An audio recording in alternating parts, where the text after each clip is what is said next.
একটা গান লিখো আমার জন্য।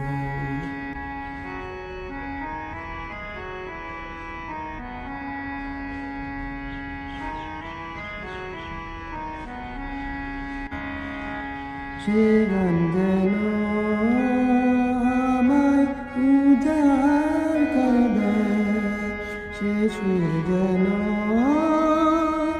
আমায় বেকুল করে দেয়। আমি যেন হই তোমার মাঝে ধন্য, না আমি তোমার কাছে ছিলে মতি